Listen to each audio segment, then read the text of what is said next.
Good morning all of you. आज मैं जिस टॉपिक पर अपने व्यूज रखना चाहती हूँ वैसे फेक इशू नहीं बल्कि हमारी सोसाइटी की सबसे बड़ी रियलिटी है, corruption and poverty. Nelson Mandela ने कहा है पॉवर्टी कोई क्राइम नहीं है, लेकिन उसे पैदा करने वाले सिस्टम ज़रूरी क्रिमिनल है। और उस सिस्टम की सबसे बड़ी प्रॉब्लम है करप्शन। करप्शन वह दिमाग है जो देश की फाउंडेशन को धीरे धीरे कमज़ोर कर देती है।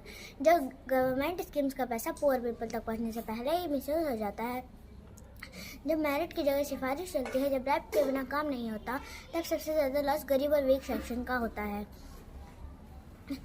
पॉवर्टी सिर्फ मनी की कमी नहीं है, पॉवर्टी है क्वालिटी एजुकेशन की कमी, हेल्थ फैसिलिटीज़ की कमी, एम्प्लॉयमेंट अपॉर्चुनिटीज़ की कमी और सबसे बढ़कर डिग्निटी के साथ जीने के राइट की कमी।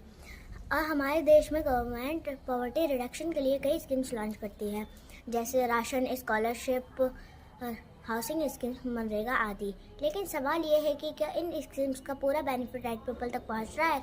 अक्सर आंसर होता है नो, क्योंकि बीच में आ जाता है करप्शन। करप्शन की वजह से पुअर और ज़्यादा पुअर हो जाता है और रिच और ज़्यादा रिच। आज एक फार्मर लोन के प्रेशर में सुसाइड कर लेता है, एक लेबर अपने बच्चों की फीस नहीं भर पाता, एक पेशेंट हॉस्पिटल के बाहर ही दम तोड़ देता है, और कहीं ना कहीं इसकी रूट कॉज करप्ट सिस्टम होती है।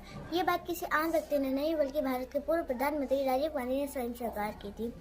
जब सरकार 1 रुपये की योजना भेजती है, तब आम व्यक्ति तक केवल उसका 15 पैसा ही पहुँच पाता है।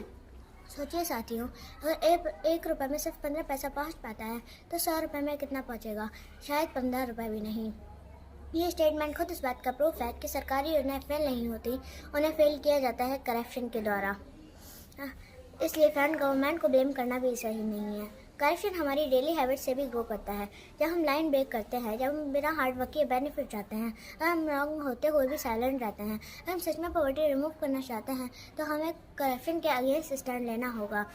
क्यों यूथ के रूप में हमारी रिस्पॉन्सिबिलिटी सबसे ज़्यादा है, क्योंकि today's youth is tomorrow India. Thank you.